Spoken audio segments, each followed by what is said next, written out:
en la sesión práctica nos va a ayudar pues a entender esta patología que a veces está dentro del diagnóstico diferencial de los pacientes que tienen diversas formas de presentación de infección de tracto urinario y que muchas veces no lo tomamos en cuenta o no nos acordamos de que tuberculosis renal debe estar dentro de nuestro planteamiento diagnóstico, porque así vamos a prevenir las complicaciones y las secuelas que puede dar la tuberculosis en el riñón, ¿no?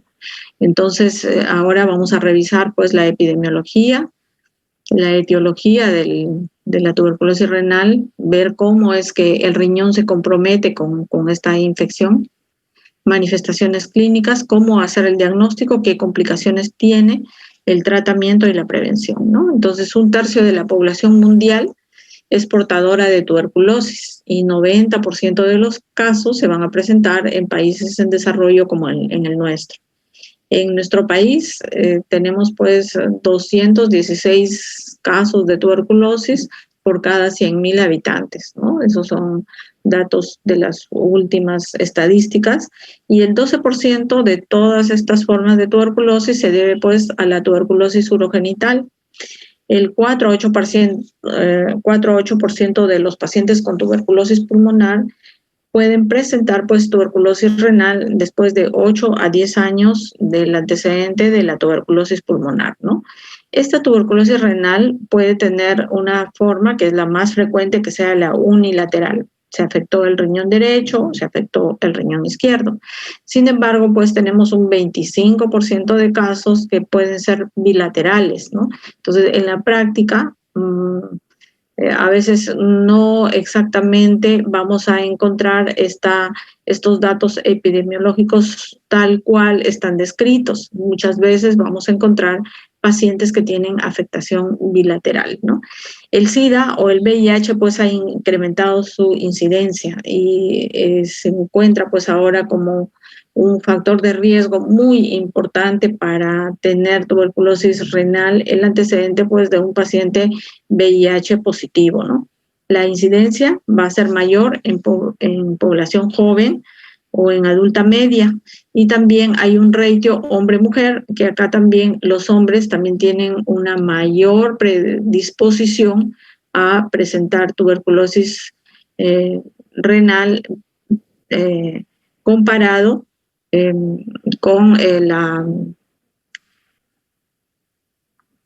con la presentación pues del sexo femenino, ¿no? Estaba mirando el título, vamos a cambiarlo ahí, dice tuberculosis pulmonar y es tuberculosis renal, ¿no?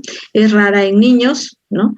Y la tuberculosis renal es la segunda forma extrapulmonar más frecuente de tuberculosis después de la diseminación linfática. Entonces, si ponemos ahí un orden de presentación, tuberculosis pulmonar, tuberculosis ganglionar, y en tercer lugar tenemos ahí a la tuberculosis renal, y representa pues el 20 a 73% de los casos de tuberculosis extrapulmonar, ¿no? En relación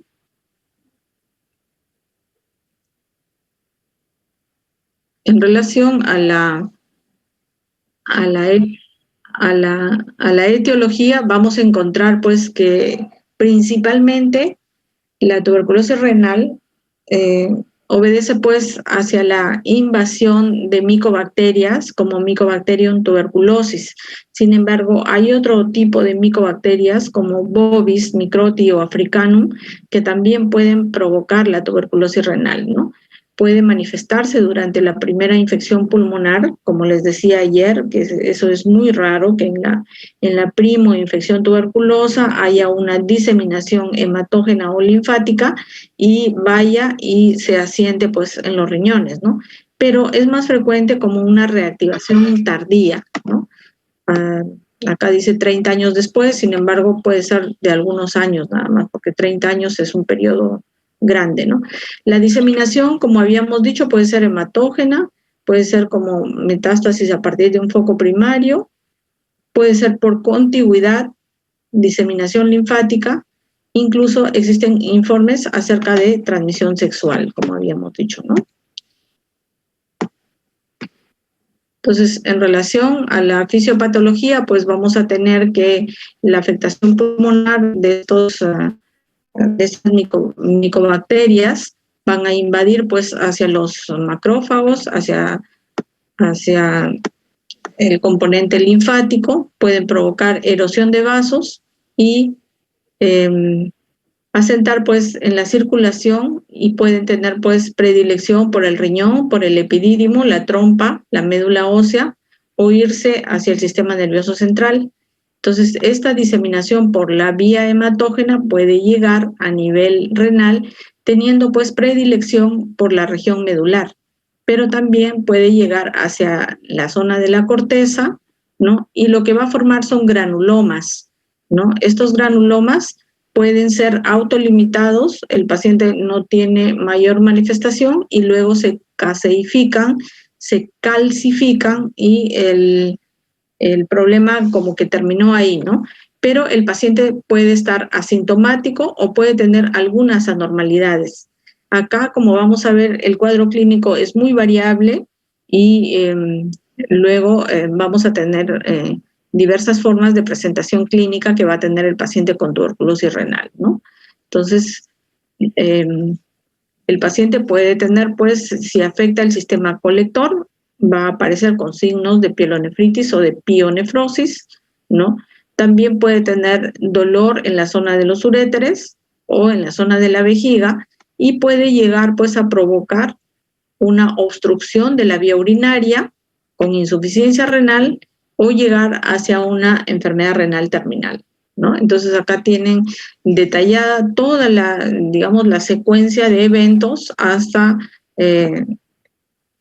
ocasionar enfermedad renal crónica, ¿no? Entonces acá tenemos la infección a través de aerosoles que llega a formar el foco primario, llega a formar el complejo primario y acá la diseminación linfohematógena, entonces va a llegar hacia la zona renal y las posibles evoluciones, dice, en décadas, ¿no? Enfermedad clínica silente, puede provocar una tuberculosis miliar o una uropatía obstructiva crónica con presencia ya pues de secuelas. Por ejemplo, acá ustedes están viendo una estenosis ureteral, una gran dilatación del uréter y una deformación en la vejiga, ¿no? Entonces puede comprometer a toda la vía urinaria. Entonces, estos bacilos tuberculosos se van a alojar, van a alterar a los macrófagos. Estos pueden curar sin infectarse o progresión local y diseminarse. Se activa la inmunidad celular, la hipersensibilidad retardada para controlar la enfermedad o el otro camino es la progresión a la enfermedad precoz o tardía en el riñón, ¿no? Entonces, llegamos al cuadro clínico de presentación. Entonces, este cuadro clínico de presentación va a ser variable. A veces el paciente puede tener solamente, nos puede dar el dato de orinas espumosas cuando tiene los granulomas en el riñón, ¿no? El paciente puede tener una piuria estéril, es decir, el paciente puede tener una orina de estas características, como orina piúrica, pero tiene una orina ácida, entonces decimos piuria estéril porque mandamos al paciente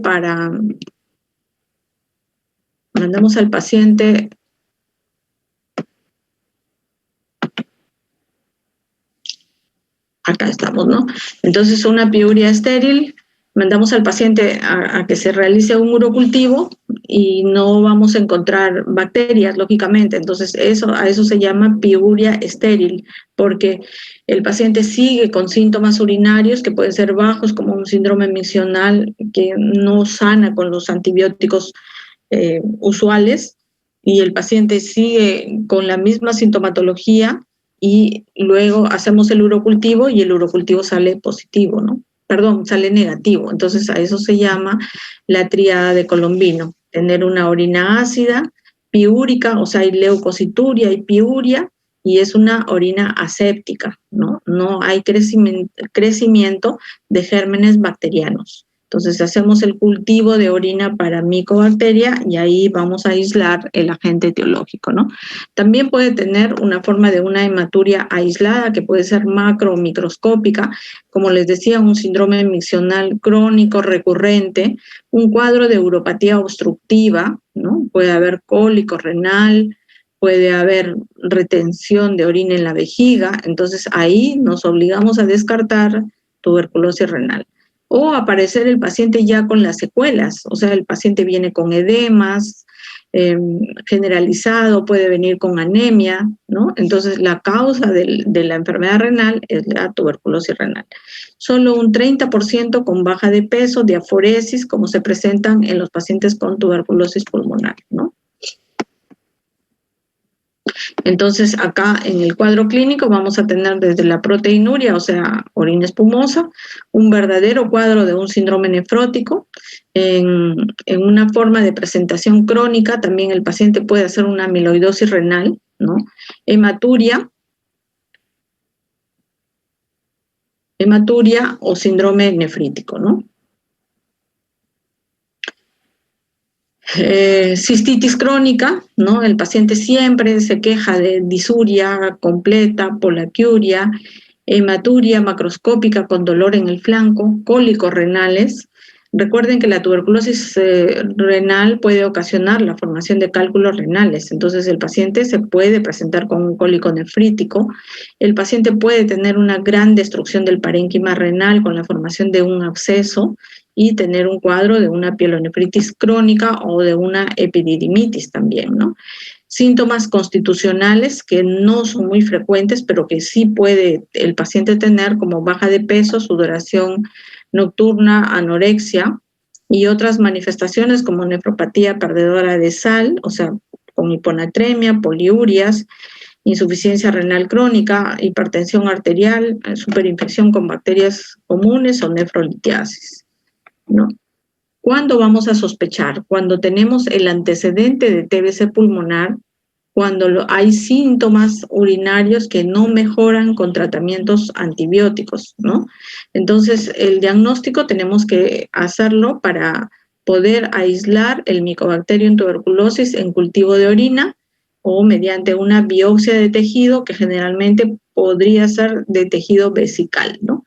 La reacción en cadena polimerasa, es decir, el PCR en orina, va a tener una sensibilidad hasta del 93%, pero una especificidad hasta de 100%, ¿no? También es usual que los médicos urólogos realicen una cistoscopía para estos cuadros de cistitis crónicas, donde se va a tomar una biopsia de tejido vesical, en donde vamos a poder visualizar y encontrar, pues, en la biopsia los granulomas tuberculosos, ¿no? Entonces, se puede encontrar un granuloma caseoso cavitario. Esto se puede encontrar en las imágenes que se pueden solicitar, una papilitis necrotizante, un tubérculo casio cavernoso, una pionefrosis, un riñón mástic, ¿no? Calcificaciones o lesiones fibrocicatrizales, ¿no?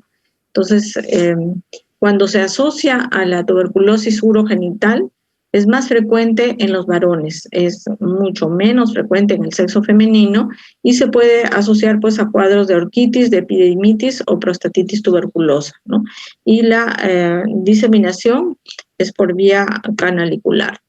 Acá tenemos, en relación al examen de orina, en el BK en orina, que eso es lo que usualmente pedimos cuando tenemos la sospecha, por ejemplo, un paciente que tiene un síndrome miccional crónico, una cistitis crónica y aparece con hematuria, o tenemos la triada de Colombino, pedimos el análisis de orina, un BK en orina directo, y solamente en un 10% podemos aislar los bacilos ácido alcohol resistentes, ¿no? Pero si nosotros pedimos, pues, un BK en orina con la técnica de Ziel-Nielsen, vamos a poder encontrar que se puede encontrar el bacilo tuberculoso, pero en el cultivo de orina aumentamos, pues, la sensibilidad y la especificidad para encontrar al bacilo tuberculoso. La recolección de orina se puede hacer en 24 horas, el cultivar en medio del Lowenstein-Jensen, se pueden inocular a cobayos y el test de tuberculina, que eso se hace para los niños menos de 10 años, ¿no? Para los adultos en nuestro país no se utiliza, ¿no? Búsqueda específica de micobacteria en tuberculosis por reacción en cadena polimerasa, que la podemos pedir en orina. Es un poco cara, se hace acá en nuestra ciudad, pero también es una buena ayuda diagnóstica. Y también tenemos que evaluar cómo está la función renal, ¿no? Entonces, en el estudio de imágenes, como ustedes están viendo, tenemos toda una serie de imágenes que nos van a poder ayudar al momento de poder identificar a través de las imágenes si tenemos imágenes sugestivas, sospechosas de tuberculosis en la vía urinaria. Entonces, acá, por ejemplo, tenemos toda urografía excretora, empieza con una imagen de radiografía simple, ¿no? Entonces, acá estamos viendo una calcificación en el parénquima renal izquierdo sugestiva de una tuberculosis renal, y acá tenemos también una disminución de la captación del contraste, ¿no? En este sistema calicial del polo inferior, también en un caso de tuberculosis renal. ¿Hay alguna de sus compañeras que quiere hacer alguna pregunta o algún aporte? Una pregunta. Respecto al BK, ¿cuánta sensibilidad tenía? Disculpe. ¿Cómo? El BK, la vaciloscopía. Ya. Oye, la sensibilidad, ¿cuánto era? Era menor, ¿verdad? ¿En claro, porcentaje? en el BK en orina o sea, la sensibilidad, especificidad en el examen directo es muy bajo. Aumenta cuando es en el cultivo de orina, ¿no? En el cultivo de orina. Cuando se refiere Claro, a BK el cultivo el cultivo de BK en orina es un estudio que demora 30 días para poder hacer de que si es que hay BK en orina, ese BK crezca en ese medio de cultivo y poder visualizarlo e informarlo como positivo. Por eso es que cada cultivo demora 30 días para, para dar el informe de ese resultado de cultivo, ¿no? Entonces, acá tenemos otra imagen de urografía excretora, todas estas con sustancia de contraste, ¿no? Entonces, acá también tenemos esas zonas de colecciones localizadas pues en los cálices, ¿no? Y acá también con una necrosis papilar, ¿no? Acá también estamos mostrando la necrosis de las papilas difusamente, que están comprometidos todos los cálices, y acá, como estamos viendo, hay anormalidades, ¿no? En la captación del contraste en ambos uréteres y también a nivel de la vejiga, ¿no? También otra imagen de una urografía excretora con una calcificación del riñón izquierdo. ¿Preguntas? Doctora, yo tengo una pregunta. Si menciona que la orina es aséptica, que no crece en cultivos, ¿por qué se hace el cultivo en orina entonces? La orina es aséptica para bacterias. Acá lo que estamos tratando de buscar es la micobacteria. Tiene que tener un cultivo diferente. Un cultivo especial. Un cultivo especial, ¿no? O sea, el cultivo es negativo para bacterias. Por eso se dice que es aséptica. Ya, claro. ¿Ya? Doctora, buenas tardes. Hola, dime. Una consulta. ¿Los exámenes de imagen tienen algún gol estándar, uno que sea mejor que otro o no? No, acá todos son de ayuda diagnóstica. Te puede servir también una tomografía como una urografía excretora, menos sensibilidad a una ecografía renal, ¿no? O sea, hay varios estudios como hemos visto, ¿no? En el caso clínico de ayer, por ejemplo, en la práctica, en la sesión práctica que hicimos con el grupo, los dos grupos de alumnos que me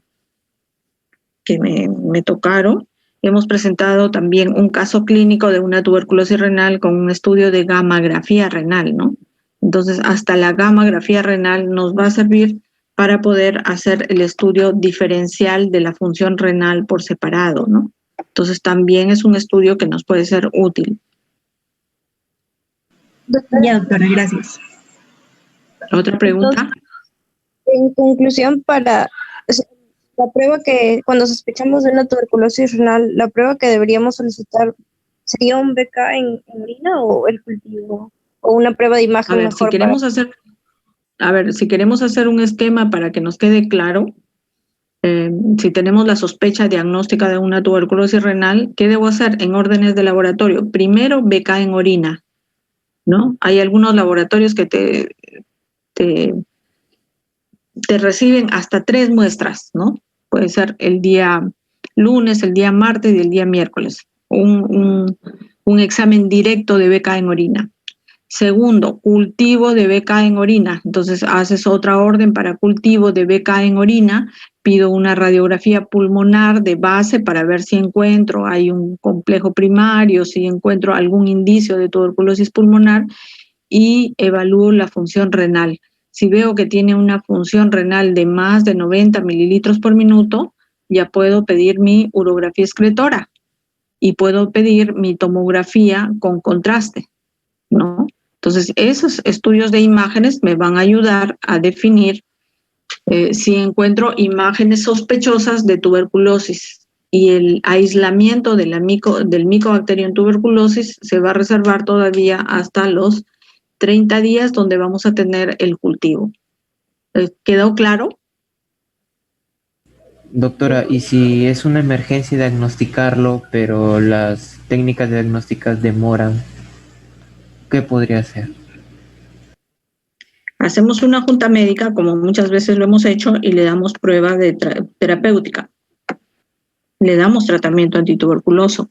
Asiste el neumólogo, asiste el nefrólogo, el médico internista y tomamos la decisión y queda como una hipótesis diagnóstica para ser confirmada teniendo el cultivo. A veces el diagnóstico de tuberculosis tuberculosis renal de la vía urinaria es un poco difícil, pero aislando la micobacteria, bueno, ahí ya tenemos la confirmación. Doctora, ¿no sería en ese caso hacer mejor un PCR? Puedes pedirlo el PCR, ya les dije que en nuestra ciudad hay PCR.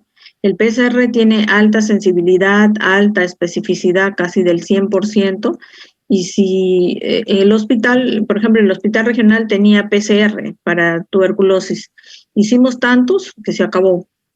Hasta antes de la pandemia ya se acabó el PCR, ¿no? Pero sí hemos hecho pruebas de PCR para Mycobacterium tuberculosis, hemos encontrado algunos casos, ¿no? Entonces, tenemos todos los estudios que hemos anotado como parte de los estudios diagnósticos, ahí están, estos en imágenes, y tenemos ahí en los exámenes de laboratorio, como les decía, el BK en orina o el análisis de orina que se pide BK en orina, es la primera prueba que se pide. Luego el cultivo de orina y tenemos ahí la búsqueda específica de Mycobacterium tuberculosis por PCR, ¿no? Entonces no nos olvidemos de todo lo que estamos resaltando como parte de los exámenes de laboratorio que hay que pedir para confirmar el diagnóstico. No olvidarnos de evaluar la función renal. Y en los estudios de imágenes, ahí tienen, ¿no? La urografía excretora, uretrocistografía pre y postmisional, la pielografía retrógrada, la anterógrada, la ecografía también, la tomografía, la gamografía, la radiografía de pulmones y la cistoscopía, ¿no? Porque recuerden que en la cistoscopía, si hay una diseminación hematógena, una diseminación de la tuberculosis del riñón hacia la vejiga, yo voy a tener la posibilidad de, con la cistoscopía, poder visualizar el tejido, si hay tejido caseoso, y voy a poder la posibilidad de tomar una muestra, una biopsia de tejido vesical y hacer un extendido histológico y encontrar ahí las típicas imágenes de una tuberculosis renal, ¿no? ¿Está claro? Una consulta más. En la diapositiva Sí. del de salir negativo, repetir de 10 a 12 veces. ¿Cómo? En la anterior diapositiva, donde está el BK, dice de salir negativo, repetir 10 a 12 veces. ¿Por qué? ¿Cómo? ¿De salir negativo? Repetir de 10 a 12 veces, dice. Porque ¿Qué es eso? ¿El BK en orina? ¿El BK simple en orina? el beta concentrado, ahí en la diapositiva está, pero Sí, el beta en orina, ahí menciona las diapos. usted dice que BK en orina. ¿Cuál es tu referencia bibliográfica? No, sus diapos dice eso. ¿Ah? En las ¿Cuál es tu diapos, referencia? doctora, está en su ¿En diapositiva. las diapositivas que han enviado de Lima? en las suyas, en lo que nos ha mostrado, mencionado, ahí, Ah, de ya. salir Ya sa- negativo, repetir ya. de 10 a Repetir 12. de 10 a 12 veces, claro. O sea, eso es para el BK en orina, ¿no? Para el BK en orina, eso se puede volver a repetir, se puede volver a repetir. Sí. ¿Fueron 3 veces? Claro, o sea, se puede repetir nuevamente si el paciente continúa con síntomas urinarios. Yo puedo volver a hacer otra serie, ¿no? De 3 veces en 3 días consecutivos y eso repetirlo en total 4 veces, ¿no? Eso puede ser, por ejemplo, cada semana voy repitiendo y hasta completar esas 12 veces. Son 3 muestras en análisis de orina, ¿no? Claro, son 3. Como les Ah, ya. decía, hay algunos laboratorios que aceptan 3 y hay otros que solamente te aceptan 2. El programa de tuberculosis, por ejemplo, acepta solamente 2 muestras, ¿no? 2 muestras en BK directo, por ejemplo, de esputo, de orina también, 2. De ahí te informan las 2 y uno puede volver a repetir a la siguiente semana otras 2 muestras más. Ya, doctora, gracias. Ya. Entonces vamos continuando porque ya nos vamos a exceder de los minutos que quedan. Doctora, Entonces, sí. una consulta. Por ejemplo, las personas que tienen, o sea, ¿qué tipo de tuberculosis? Porque la tuberculosis por lo general te infectas por el pulmón, ¿no es cierto? ¿La miliar es la que va más al riñón o hay otro tipo de tuberculosis que van también al riñón? A ver, esas son las formas de diseminación de que hablábamos, ¿no? La forma más frecuente, hemos dicho la diseminación hematógena. Hay otra forma de diseminación que es la linfática. Y hay otra que es por contigüidad, supongamos que tenga una tuberculosis en la próstata un varón y que por contigüidad la vejiga o los uréteres pueden aparecer con tuberculosis. Hay otra forma estudiada que es la de transmisión sexual, ¿no? Entonces no son diferentes tipos, sino son formas de diseminación. ¿Cuál de esas es la más frecuente? La hematógena. La de estadio, digamos, de primo-infección, como les había dicho, se describe de que en la primo-infección puede haber compromiso del riñón, pero esa es la forma menos frecuente, ¿no?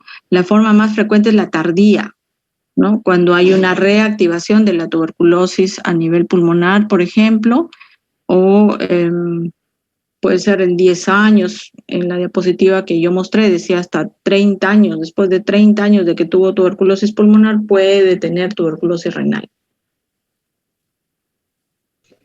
O sea, no necesariamente tiene que ser la miliar para que vaya hasta los No riñones. necesariamente, la miliar es una forma de presentación de las tuberculosis en general, ¿no? En la miliar puede haber compromiso de diversos órganos, esa es una forma de presentación, ¿no? Ah, ya, doctora, gracias. Muy bien. Entonces, avanzando para ya terminar, tenemos pues que la tuberculosis también puede comprometerse en uréteres y lo que ustedes están visualizando en esta imagen radiológica es la típica imagen en rosario, ¿no? Esto es esta imagen, grábenla bien, porque sí, esto es muy sugestivo de tuberculosis en uréter, ¿no? La imagen en rosario. Y acá tenemos pues una estrechez de uréter derecho y una gran dilatación del uréter y también pues una hidronefrosis del riñón derecho, ¿no? Y acá tenemos la vejiga endedal, ¿no? Es una vejiga también con compromiso tuberculoso, ¿no? Con estrechez de la parte inferior de la vejiga. Acá tenemos que las tomografías también nos pueden ayudar, tomografías que pueden ser contrastadas, ¿no? Donde podemos encontrar calcificaciones, por ejemplo, en el riñón izquierdo. Acá ustedes están ubicando zonas de calcificaciones, ¿no? Y el riñón derecho normal. O sea, acá un riñón derecho normal y un riñón izquierdo con calcificaciones, ¿no? Acá está también.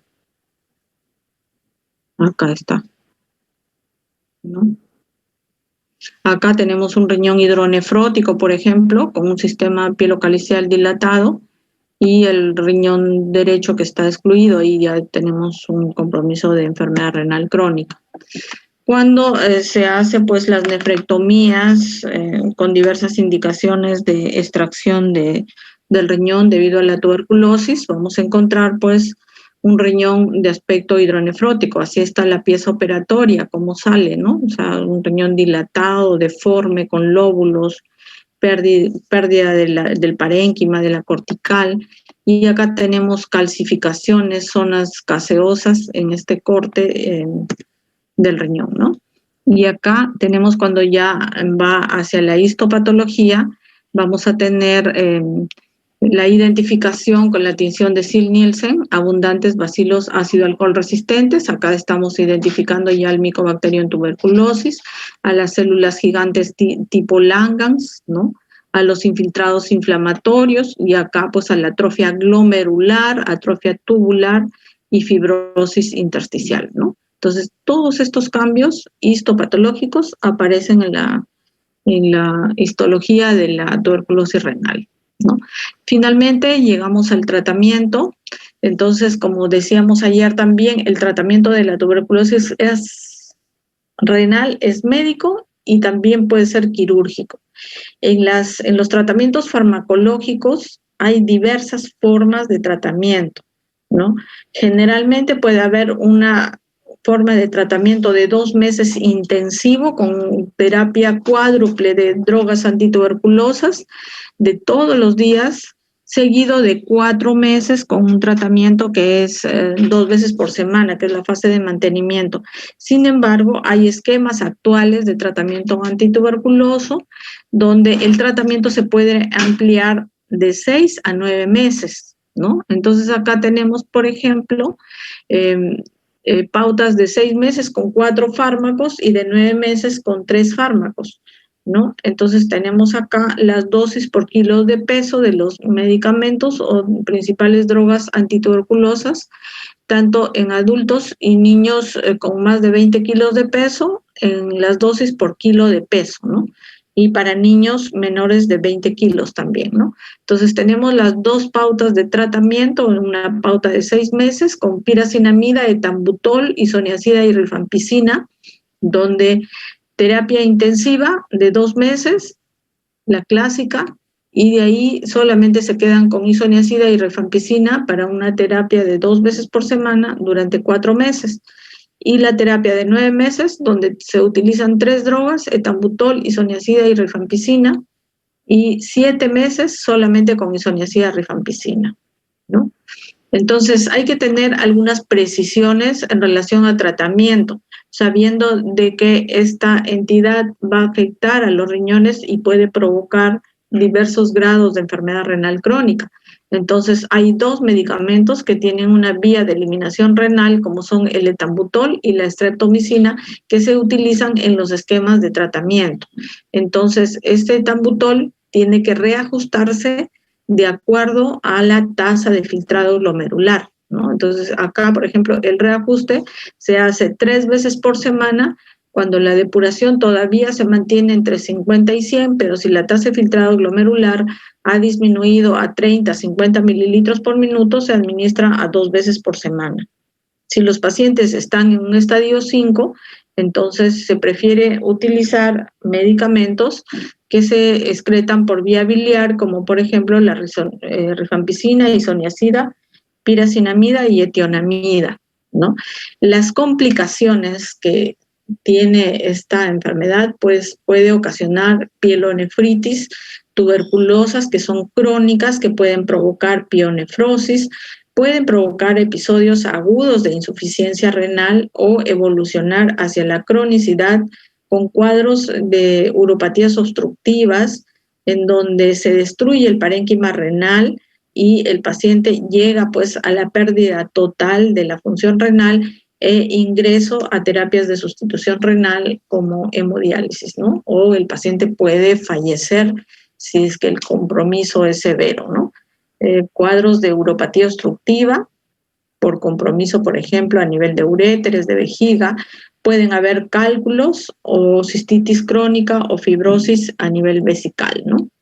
¿Cómo hacemos el seguimiento y los controles? Esta parte es muy importante. Si ya hemos hecho el diagnóstico, hemos aislado, por ejemplo, en el cultivo de orina o en el PCR, hemos aislado el bacilo tuberculoso, entonces tenemos que hacer BK en orina simple en el segundo, quinto y sexto mes.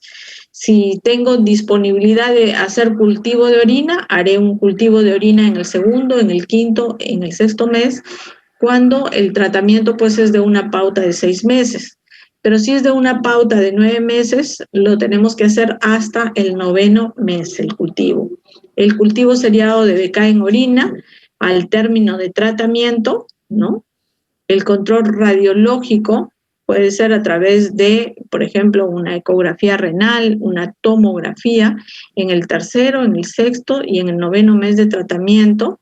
Y la ecografía renal se sugiere pues hacerla cada 6 meses por 2 años, porque recuerden que el tratamiento antituberculoso puede erradicar, puede hacer de que desaparezca pues esta infección tuberculosa en la vía urinaria, pero este Mycobacterium puede haber dañado, ¿no?, al epitelio, al urotelio, puede haber dañado al parénquima renal y dejar secuela de uropatía obstructiva que se va a poder visualizar en el seguimiento, ¿no? Entonces, por eso es que en el control tenemos que estar haciendo seguimiento ecográfico renal y de vías urinarias.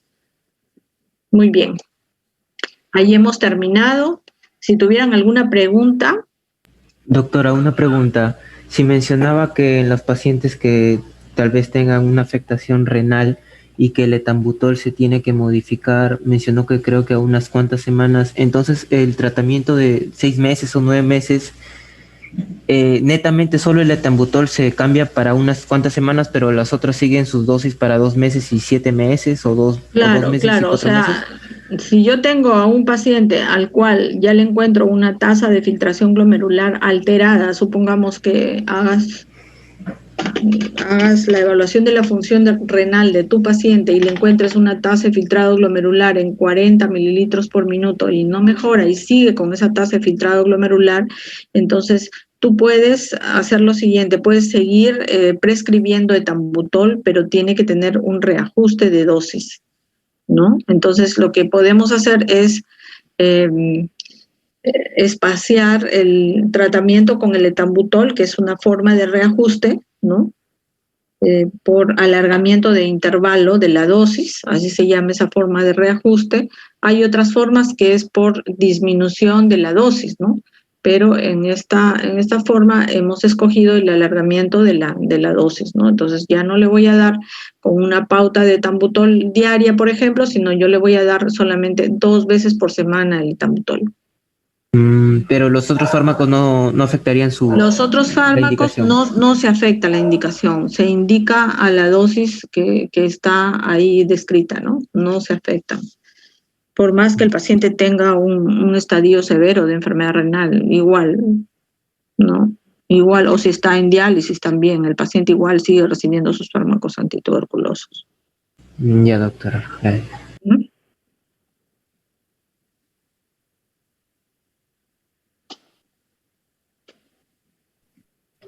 Doctora. Sí.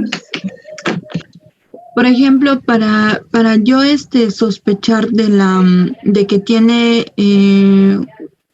una tuberculosis renal, ¿tiene que el paciente necesariamente haber desarrollado una tuberculosis pulmonar? Generalmente sí, porque sabemos que el Mycobacterium tuberculosis tiene gran afinidad por el alvéolo pulmonar, por el parénquima pulmonar. Muchas veces no siempre vas a encontrar este antecedente, o sea, a veces lo que vamos a identificar es un paciente que ya le hemos diagnosticado tuberculosis renal y que por las imágenes radiológicas no hemos podido llegar a descartar la tuberculosis pulmonar, ¿no? Entonces ahí nos acordamos de cómo es que el Mycobacterium tuberculosis llega al riñón. Entonces ha hecho diseminación hematógena y el daño en el pulmón ha sido mínimo. Si no, se fue y se localizó exactamente en la vía urinaria. Entonces no siempre se encuentra el dato, el antecedente de que tuvo tuberculosis pulmonar activa con sintomatología el paciente, ¿no? Muchas veces sí, pero en algunas ocasiones no.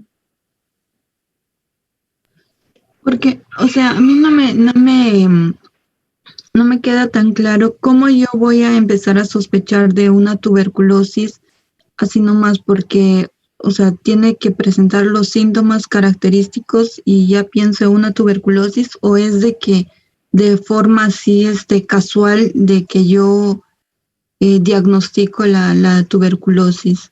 O sea, No, no es de una forma casual.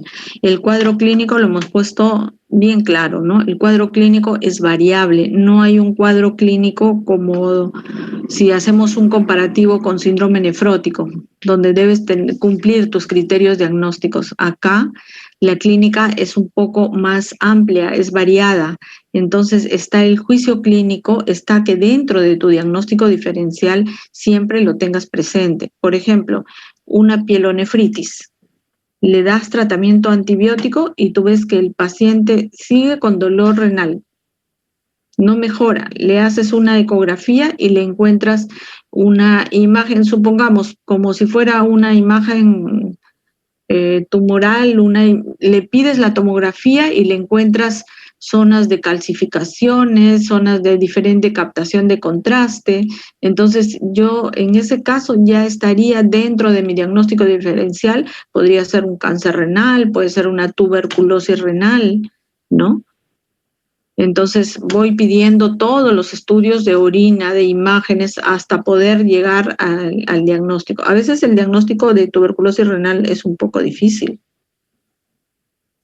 sí, porque podría confundirse con otras enfermedades, me refiero.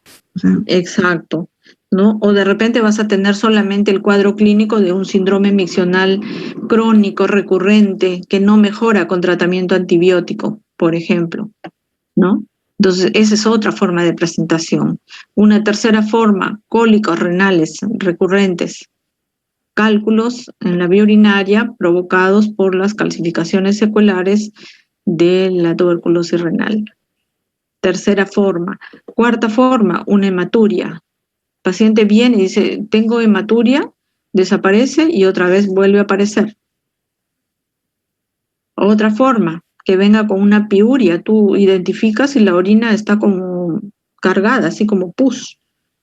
Lo mandas a los cultivos bacteriológicos, a los mejores laboratorios, y le sale cultivo para bacterias negativo, ¿no? Orina ácida, piuria estéril, tríada de Colombino, sospecha clínica, tuberculosis renal, orina espumosa, síndrome nefrótico, poliuria.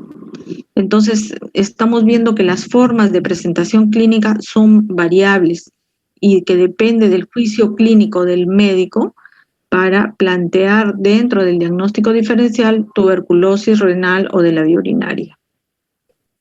ah, ya, doctora, gracias. Creo que queda claro, ¿no? Sí, doctora. Doctora, ¿Sí? y también puede ser el dato epidemiológico, ¿no? Que en nuestro país hay TB y que la renal es la forma extrapulmonar más frecuente.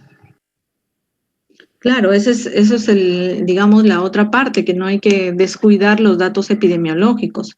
A veces hay el antecedente familiar, ¿no? El antecedente de un vecino cercano, de un amigo que frecuenta, ¿no? Que tiene tuberculosis, y que nosotros debemos tomar ese aspecto epidemiológico muy en cuenta en tuberculosis renal para hacer el diagnóstico.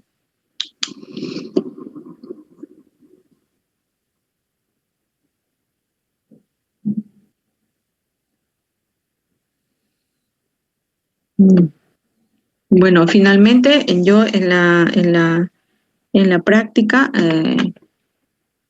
creo que me va a tomar unos 2 minutos relatarles el caso de un paciente que solicitaba un trasplante renal. Esto fue cuando estaba haciendo mi formación de nefrología. Este paciente solicitaba un trasplante renal y la causa de su enfermedad renal, porque era un paciente que estaba en hemodiálisis, era un hombre de más o menos de 40 años de edad. Él solicitaba un trasplante renal. La causa probable era una enfermedad poliquística renal, así estaba registrado. Entonces, los nefrólogos le indicaron nefrectomía bilateral como preparación para ingresar a su trasplante renal. Entonces, cuando se le hizo la nefrectomía bilateral, fuimos a patología y nuestra gran sorpresa fue de que el diagnóstico cambió. No fue enfermedad poliquística renal, era tuberculosis renal bilateral de la vía urinaria. Entonces al paciente se le dio tratamiento antituberculoso porque ahí cambió todo, o sea, era una típica tuberculosis renal que no había sido diagnosticada, o sea, tuvo una evolución natural porque ese paciente nunca recibió un tratamiento antituberculoso, ¿no? Entonces cuando se le dio el tratamiento antituberculoso, tuvo la secuela fue una estenosis de los uréteres y la vejiga se redujo, ¿no? Entonces se le tuvo que hacer una vejiga de ciego, ¿no? De una parte del intestino, ¿no? Entonces este paciente sí logró hacerse el trasplante renal, pero para que vean, el diagnóstico a veces no es sencillo, pero no imposible porque ahora tenemos muchos más métodos diagnósticos, como ustedes mismos lo han recalcado, la importancia de pedir, por ejemplo, una reacción en cadena polimerasa, ¿no? La identificación del cultivo de BK en orina, ¿no? Entonces, donde vamos a tener la oportunidad de aislar directamente al agente etiológico, que es el Mycobacterium tuberculosis. Bueno, chicos, si ya no hubieran más preguntas, me despido. Esto ha sido la última participación ya en la clase de nefrología. Ya luego vamos a coordinar para el examen respectivo del capítulo. Les deseo mucha suerte y espero que estas clases que hemos preparado para ustedes les sirva en su formación como médicos. Gracias. Me despido. Gracias, doctora. Gracias, doctora. Gracias, doctora. Hasta luego. Gracias, Ya. doctora. Hasta luego. Hasta luego, chicos.